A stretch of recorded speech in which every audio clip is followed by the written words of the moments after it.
विश्वामित्र प्रियदन रामा राम राम जय राजा रामा राम राम जय சீதா ராமா. சிம்ம ராசியில் இருக்கக்கூடிய அனைத்து அன்பர்களுக்கும் நண்பர்களுக்கும் தோழர்களுக்கும் தோழிகளுக்கும் அன்பார்ந்த வணக்கத்தை உங்கள் ஜோதிடர் செல்வன் இந்த இடத்தில் தெரிவித்துக் கொள்கிறேன். சிம்ம ராசி அப்படின்னாலே உங்களுடைய ராசியின் அதிபதி சூரிய பகவான் தான். காலையில் எந்திரிச்சு சூரிய பகவானை வணங்கிட்டு நீங்கள் உங்களுடைய நாளை என்னைக்கு துவங்க ஆரம்பிக்கிறீங்களோ அன்னிலிருந்து உங்களுக்கு வாழ்க்கை சுபிக்ஷமாக தான் இருக்கும். இது மாற்ற முடியாத உண்மை. ஆனால் சூரிய பகவானை சூரிய நமஸ்காரம் பண்ணுறது அப்படின்றது எளிதில் சுலபமாக நடக்கக்கூடிய விஷயமே இல்லை அப்படின்னு தான் சொல்லணும். ஏன்னா வேலையை முடிச்சுட்டு வந்து படுத்தீங்க அப்படின்னா சுலபமாக தூக்கமே வராது. அதையும் மீறி யோசித்து நீங்கள் எப்போ தூங்குறீங்க அப்படின்றது உங்களுக்கே தெரியாத ஒரு நிலைமையில தான் தூங்குவீங்க. மறாத நாள் எந்திரிச்சு வேலைக்கு கிளம்பணும் அப்படின்னும் போது ஒரு 2 மணி நேரம் முன்னாடி எந்திரிச்சு அரக்க பறக்க கடகடன்னு கிளம்புவீங்க. இப்படி தான் சிம்ம ராசியில் இருக்கக்கூடிய அன்பர்களுக்கு வாழ்நாள் ஓடிக்கொண்டிருக்கு இந்த நிமிஷம் வரைக்குமே. இந்த நிலைமையில் சனி பகவான் வேற வக்ர பெயர்ச்சி ஆக போறாரு. அப்படி அவர் வக்ர பெயர்ச்சி ஆகும் பட்சத்தில் நமக்கு என்னெல்லாம் நடக்கும் அப்படின்றத பற்றி தான் இன்னைக்கு நீங்கள் தெரிஞ்சுக்க போறீங்க. சனி பகவானின் வக்ர பெயர்ச்சி நமக்கு என்னெல்லாம் பாதகத்தை ஏற்படுத்தும், அப்படியே பாதகம் வந்தாலும் அதிலிருந்து நம்மளை எப்படி காப்பாற்றிக்கிறது அப்படின்ற ஒரு மிகப்பெரிய தேவ ரகசியத்தை இன்னைக்கு நீங்கள் தெரிஞ்சுக்க போறீங்க. இந்த பிரபஞ்சமே முடிவு பண்ணிடுச்சு, இனிமேலும் சிம்ம ராசி அன்பர்கள் கஷ்டப்படக்கூடாது அப்படின்னு. அதனால தான் இந்த விஷயங்கள் உங்களுடைய செவிக்கு இன்னைக்கு வந்து சேர்ந்து இருக்கு அப்படின்னு சொல்லணும். ஏன்னா எத்தனையோ வீடியோக்கள் இருக்கும் பட்சத்தில் இந்த ஒரு செய்தியை நீங்கள் ஏன் பார்க்கணும்? எல்லாமே விதியின் கோட்பாடுகள் படி தான் நடந்துக்கிட்டு இருக்கு. கவலையே படாதீங்க. மிகப்பெரிய ஒரு மாற்றம் சிம்ம ராசியில் உள்ள உங்களுக்கு நடந்தே தீரும். இந்த 2024ஆம் ஆண்டில் நீங்கள் ஜெயித்தே தீருவீங்க. இதில் மாற்று கருத்தே இல்லை. சனி பகவானுடைய வக்ர பயிற்சி எப்போ ஆரம்பிக்குது? வருகின்ற 19ஆம் தேதி ஆரம்பிக்குது. அவர் எப்போ நிவர்த்தி ஆகுறாரு? 4 மாதம் கழித்து நிவர்த்தி ஆகுறாரு. அப்போது அந்த 4 மாதத்தில் அவருடைய குணாதிசயங்கள் எப்படி இருக்கும்? அவர் கொஞ்சம் தாமதமாக இருப்பார். எல்லா விஷயத்துலேயுமே நிறுத்தி நிதானமாக தான் யோசிப்பார். உங்களையும் நிதானமாக தான் கவனிப்பார். நீங்கள் ஏதாவது ஒரு இடத்துல சின்னதாக ஒரு தவறு செஞ்சீங்க அப்படின்னாலும் அதை மன்னிக்கவே மாட்டார். அதற்கான பிரதிபலனை கண்டிப்பாக கொடுத்தே தீருவார். கிட்டத்தட்ட சொல்லணும் அப்படின்னா முருகப்பெருமானோட கோவத்தில் 90% கோவத்தை கொண்டவர் தான் சனீஸ்வர பகவான் அப்படின்றது எல்லாருக்குமே தெரியும். நெற்றிக்கண் திறப்பினும் குற்றம் குற்றமே அப்படின்னு சொல்லக்கூடியவர். அவ்வளோதான், ஒரே வார்த்தையில் சொல்லி முடிச்சிடலாம். ஆகையால் வருகின்ற 4 மாதங்கள் சிம்ம ராசியில் இருக்கக்கூடிய அனைத்து அன்பர்களையும் நான் வேண்டி கேட்டுக்கொள்வது ஒன்றே ஒன்று தான். உங்கள் வீட்டுக்கு பக்கத்தில் இருக்கக்கூடிய ஏதோ ஒரு ஆலயத்துக்கு போய் கண்டிப்பாக அந்த ஆலயத்தில் நவகிரகங்கள் இருக்கும். அந்த நவகிரகங்களில் இருக்கக்கூடிய சனி பகவானுக்கு எல் தீபம் போடுங்க.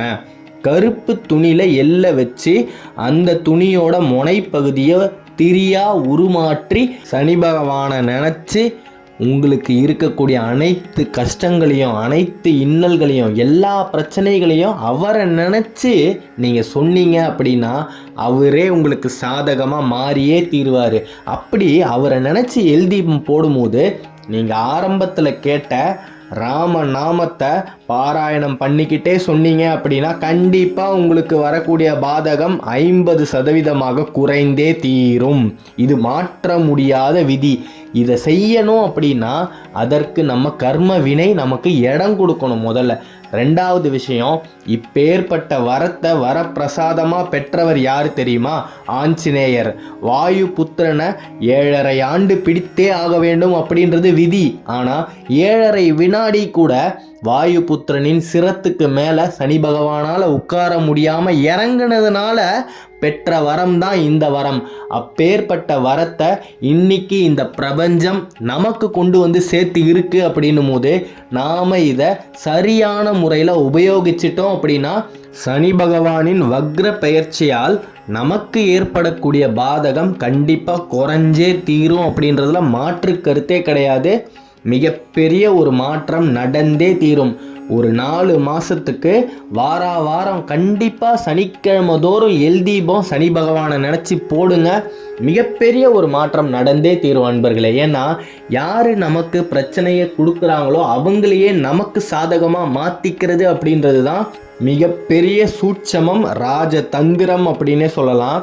நமக்கு எத்தனை கிரகங்களோட அனுகிரகங்கள் சுபிக்ஷமாக இருந்தாலும் அத்தனை கிரகங்களுக்குமே தலையான கிரகம் சனி பகவானின் கிரகம் தான். அவருடைய பார்வை நமக்கு சாதகமாக இருந்துடுச்சு அப்படின்னா எல்லா விஷயமுமே நமக்கு சாதகமாக தான் நடக்கும். ஏன்னா சனி கொடுத்தார் எவர் தடுப்பார் அப்படின்னும் போது குரு பகவான், ராகு, கேது, சூரியன் இவங்க எல்லாருமே இவருக்கு அடுத்தது தான்.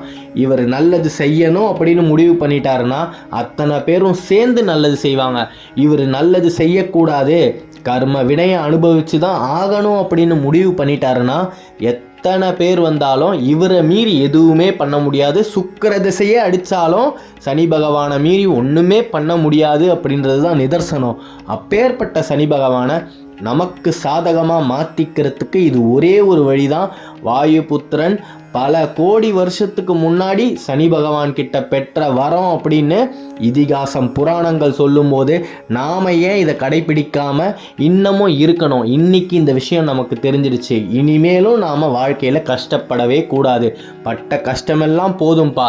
சிம்ம ராசிக்காரங்களை எல்லாரும் ஏளனமாக பார்த்த வரைக்கும் போதும். இனிமே நீங்கள் உங்களுடைய தலையை தூக்கி அவங்க முன்னாடி வாழக்கூடிய ஒரு பொன்னான காலம் பிறந்துடுச்சு. அப்போ நமக்கு நடக்கக்கூடிய எல்லா விஷயங்களுமே நல்லதாக நடக்கணும் அப்படின்னு எந்நேரமும் நம்மளோட மனசுக்குள்ளே நினச்சிக்கிட்டே இருந்தால் மட்டுமே தான் நாம் நினைக்கிறது நடக்கும். ஏன்னா எண்ணம் போல் தான் வாழ்க்கை அப்படின்னு இருக்கும்போது நாம் நல்ல விதமாக யோசித்தோம் அப்படின்னா கண்டிப்பாக நமக்கு நல்லது மட்டுமே தான் நடக்கும் அன்பர்களே.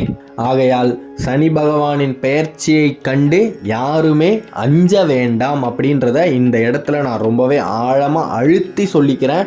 அஞ்சனை மைந்தன் ஆஞ்சநேயன் வாயுபுத்திரன் உங்களுக்கு பக்க பலமாக தக்க பலமாக இருக்கும் வரை எந்த ஒரு பாதகமுமே உங்களுக்கு ஏற்பட விடவே மாட்டார். தைரியமாக இருங்க. மன தைரியத்தோடு உங்களுடைய வாழ்க்கையின் லட்சியத்தை நோக்கி எதிர்நீச்சல் போட்டுக்கிட்டே இருங்க.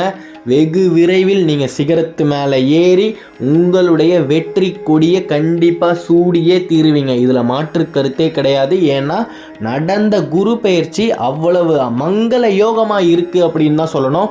2024 குரோதி ஆண்டில் ஜெயிக்க பிறந்த ராசி அப்படின்னா சிம்ம ராசி அப்படின்றதுல மாற்று கருத்தே கிடையாது. ஏதாவது ஒரு இடத்துல சில தவறுகள் ஏற்படும். அந்த ஒரு சில தவறால் உங்களுடைய இலக்கு கையை விட்டு போகக்கூடிய வாய்ப்புகள் நிறைய இருக்குது. அதற்கான காலகட்டம் தான் இந்த 4 மாதங்கள். ஆகையால் இந்த 4 மாதத்தில் நாம் என்ன செய்யணும் அப்படின்னா எந்த ஒரு விஷயத்தை செய்யணும் அப்படின்னு முடிவு எடுத்தாலும் அதை 1க்கு 100 முறை அதில் இறங்கி அலசி ஆராய்ஞ்சி அதுக்கப்புறம் தான் அந்த விஷயத்தை பண்ணவே நம்ம ஆரம்பிக்கணும். அதையும் மீறி அவசரப்பட்டு செஞ்சிட்டோம் அப்படின்னா கண்டிப்பாக அதில் ஏதோ ஒரு இன்னல்கள் வந்தே தீரும். சனி பகவான் சறுக்குனது தான் சாக்கு அப்படின்னு பொறுமையாக பார்த்துக்கிட்டே தான் இருப்பார். நீங்கள் எந்த தருணத்தில் ஏதாவது ஒரு தப்பு பண்ணுவீங்களா அப்படின்னு. ஆகையால் எந்த ஒரு தருணத்துலையுமே யாருக்குமே ஜவாப்தாரியாக போய் நின்றுடாதீங்க. அவருக்கு பதிலாக நான் பணம் தரேன், என்னை நம்பி அவருக்கு நீங்கள் பணம் கொடுக்கலாம், அவர் கண்டிப்பாக கட்டிடுவார், அவர் கண்டிப்பாக செஞ்சிடுவார். அந்த மாதிரி வார்த்தைகள் எதையுமே வரக்கூடிய ஒரு 4 மாதங்களுக்கு எந்த ஒரு இடத்துலையுமே உபயோகிக்க வேண்டாம் அப்படின்னு ரொம்பவே தாழ்மையாக கேட்டுக்கிறேன். நம்பிக்கையோடு இருங்க. ஜெயிக்க பிறந்தவர்கள் தான் சிம்மராசி அன்பர்கள். நீங்கள் நினைத்தது நடக்கும்.